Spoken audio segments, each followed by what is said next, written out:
যখন একজন জাহান্নামী ব্যক্তির মৃত্যু হয়, তার মৃত্যুটা অনেক বেদনাদায়ক।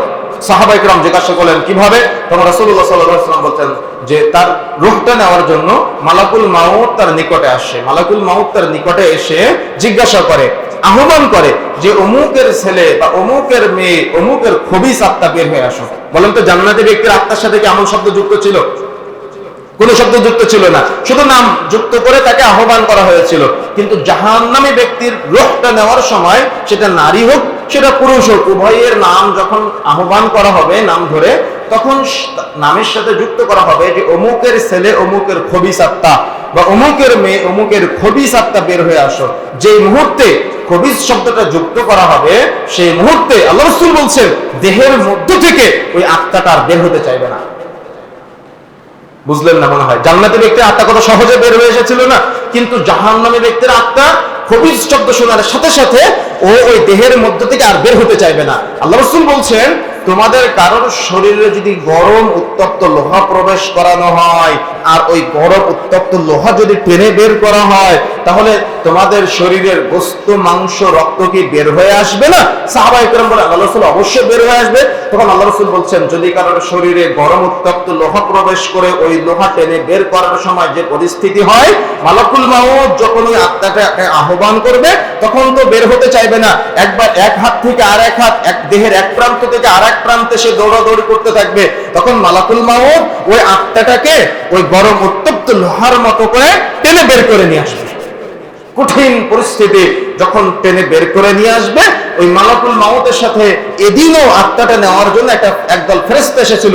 তবে ওই ফেরেশতার হাতে আর কাফন ছিল না, ছিল হলো চট বস্তা, যেটাকে বুঝেন আপনারা। তার মানে পুরো মোটা একটা কাপড়, যে কাপড় আল্লাহ রাসূল বলছেন পৃথিবীতে সবচাইতে দুর্গন্ধ যেটা আছে, পৃথিবীতে গোটা পৃথিবীতে সবচাইতে দুর্গন্ধ যেটা আছে, তার চাইতে বেশি দুর্গন্ধ মিশ্রিত একটা কাপড়, যেটা অনেক পুরু, যেটা চট বলা হয়েছে। এই পুরু কাপড়ের মধ্যে মালাকুল মাউত ওই আত্মাটা দিয়ে দিবে দুর্গন্ধ মিশ্রিত কাপড়ের মধ্যে। ওই কাপড় দিয়ে তাকে জড়ানো হবে। তার মানে দুর্গন্ধযুক্ত কাপড় দিয়ে ওই রূহটাকে জড়ানো হবে। জড়ানোর পরে আত্মাটাকে নিয়ে আসমানের দিকে যাওয়া হবে। আসমানের দিকে যেতে যেতে প্রথম আসমানের দরজার নিকটবর্তী যখন যাবে, যাওয়ার সাথে সাথে দরজা যখন নক করবে, দ্বাররক্ষী আর দরজা খুলবে না। দ্বাররক্ষী জিজ্ঞাসা করবে যে এটা কে? তখন ওই যে খবিস শব্দ যুক্ত করবে, এটা হলো অমুকের ছেলে বা এটা অমুকের মেয়ে, অমুকের খবিস আত্মা। তখন তার জন্য প্রথম আসমানের দরজা আর খোলা হবে না। প্রথম আসমানের বাহিরেই সে ঝুলন্ত অবস্থায় থাকবে, অপেক্ষায় থাকবে। এদিকে মাইয়েতের আত্মীয় স্বজন তাকে গোসল দিয়ে জানাজা দিয়ে কবরে রেখে আসবে, আর আল্লাহর পক্ষ থেকে ফয়সালা চলে আসবে যে এই আত্মাটাকে সিজ্জিনে কাতালিবদ্ধ করা হোক। সিজ্জিনটা কিসের অংশ বলেছিলাম? হ্যাঁ, তো সিজ্জিনে কাতালিবদ্ধ করা হোক। যে মুহূর্তে বলা হবে, দেখেন হাদিসের বর্ণনা এমনটাই, ওই মুহূর্তে ওই আসমানের দরজার নিকটবর্তী জায়গা থেকে ওই আত্মাটাকে চেলে দেওয়া হবে। এত জোরে চেলে দেওয়া হবে, দেখেন এর মাঝখানে একটা কথা বলি, একটা হলো ছেড়ে দেওয়া, আর একটা হলো নামিয়ে নিয়ে আসা, আর একটা হলো চেলে দেওয়া। বলেন তো কোনটা কঠিন? চেলে দেওয়াটা সবচাইতে কঠিন। জান্নাতি ব্যক্তির আত্মাটা সুন্দর করে নামিয়ে নিয়ে আসা হয়, আর জাহান্নামী ব্যক্তির আত্মাটা চেলে দেওয়া হয়। আল্লাহ রাসূল বলছেন এত জোরে নিক্ষেপ করবে, এত জোরে চেলে দিবে, জমিনের নিচে 70 গজ পর্যন্ত ঢুকে যাবে আত্মাটা।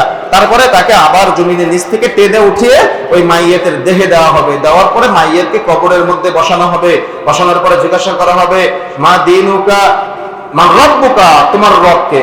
দুনিয়াতে তো রবের সাথে কোনো সম্পর্ক ছিল না, দুনিয়াতে সে আল্লাহকে চিনতো না, তাওহীদ সম্পর্কে জ্ঞান ছিল না, উলুহিয়্যা, রুবুবিয়্যা, আসমা ও সিফাত সম্পর্কে কোনো জ্ঞান ছিল না, আল্লাহকে পালনকর্তা হিসেবে মানতো না, আল্লাহকে রিজিক দাতা হিসেবে মানতো না, আল্লাহকে একক ইবাদতের হকদার হিসেবে মানতো না, আল্লাহর কাছে কোনো কিছু চাওয়ার জন্য সে কোনো ব্যক্তিকে অবলম্বন করত। দেখা যাচ্ছে এক কথায় সে আল্লাহকে চিনতো না, আল্লাহকে জানতো না, আল্লাহকে ভয়ভীতি করতো না, আল্লাহ সম্পর্কে তার ন্যূনতম কোনো ধারণাই নাই। দেখেন তখন সে প্রশ্নের জবাবে বলবে, হ্যাঁ হ্যাঁ লা আদরি, আমি তো আমার রবকে চিনি না। দেখেন প্রথমে আল্লাহ রাব্বুল আলামিনকে যখন চিনি না বলবে, তখন আল্লাহ রাব্বুল আলামিন প্রথম রাগান্বিত হবে। দ্বিতীয় আবার প্রশ্ন করা হবে, মা দিনুকা, তুমি কোন দিনের উপরে ছিলে?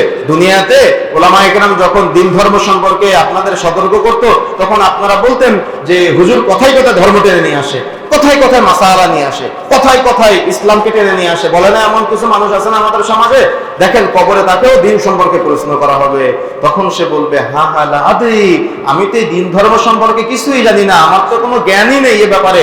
তখন তাকে প্রশ্ন করা হবে মা নাবিয়ুকা, তোমার নবীকে বা এই যে ব্যক্তিকে তুমি দেখতে পাচ্ছ, এই ব্যক্তিটিকে দুনিয়াতে তো রাসূলকে ভালোবাসে নাই, ও ভালোবেসেছে অমুক খেলোয়াড়কে, ও ভালোবেসেছে অমুক প্লেয়ারকে, ও ভালোবেসেছে অমুক নায়ক নায়িকাকে, ও ভালোবেসেছে অমুক গায়ক গায়িকাকে, তার দাড়ির কাটিং অমুক নায়কের মতো, তার চুলের কাটিং অমুক টিকটকারের মতো, তার দেখা যাচ্ছে ওই দুনিয়াবি চলাচলের স্টাইল অমুক খেলোয়াড়ের মতো, অমুক গায়ক গায়িকার মতো। আসলে এমনটা রাসূলকে ভালোবাসতে পারে নাই, ও রাসূলকে মায়া মহব্বত করতে পারে নাই, তার দাড়ির কাটিং দেখলে মুসলমান মনে হয় না, চুলের কাটিং দেখলে মুসলমান মনে হয় না, তার জামা কাপড়ের স্টাইল ওই নগ্ন সিনেমার সাথে জড়িত, সিনেমার যে অশ্লীল নায়ক নায়িকা আছে গ্রামগঞ্জ আজকে ছড়িয়ে গিয়েছে, এগুলা ওই জামাটা পরে সেরাফাটা জামা, প্যান্টটা পরে সেরাফাটা প্যান্ট, কত রুচির বিবর্তন, কত রুচি, নোংরা রুচির অধিকারী এরা।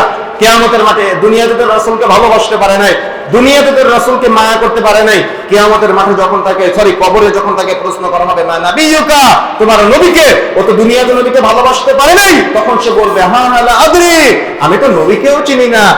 তিন প্রকারের রাগ আল্লাহ রাব্বুল আলামিনের উপরে যখন, ওই ব্যক্তির উপরে যখন আল্লাহ রাব্বুল আলামিন করবে, তখন আল্লাহ সুবহানাহু ওয়া তাআলা প্রাথমিকভাবে কবরকে দুই দিক থেকে চাপ দিতে বলবে। আল্লাহ রাসূল বলছেন কবর এত জোরে চাপ দিবে আর আল্লাহর রাগ এত কঠিন হবে, কবর এত জোরে চাপ দিবে ওই মাইয়াতের হাড্ডি একটা হাড্ডির ভিতরে আর একটা হাড্ডি ঢুকে যাবে। আচ্ছা কেমন চাপ হতে পারে বলেন তো, একটা হাড় আর একটা হাড়ের ভিতরে ঢুকে যাবে।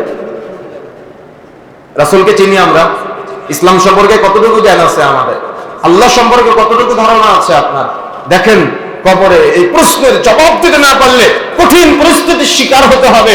আল্লাহর রাগ, আল্লাহর ক্রোধ এত কঠিন হবে যখন যতবার আপনি বলবেন হা হা লা আদরি, আমি আমার রবকে চিনি না, হা হা লা আদরি, আমি দ্বীন ইসলাম সম্পর্কে জানি না, হা হা লা আদরি, আমি আমার নবীকে চিনি না। তো আল্লাহ আপনাকে হিন্দু করে বানাতে পারতো? আল্লাহ তো হিন্দু করে বানায়নি আপনাকে, আল্লাহ তো আপনাকে খ্রিস্টান করে বানাতে পারতো, আল্লাহ তো খ্রিস্টান করে বানায়নি আপনাকে, আল্লাহ তো আপনাকে ইহুদি করে বানাতে পারতো, আল্লাহ তো ইহুদি করে বানায়নি আপনাকে। তো আল্লাহর দয়াটাকে আপনি মানলেন না কেন? আপনি আল্লাহর দয়াটাকে বুঝলেন না কেন?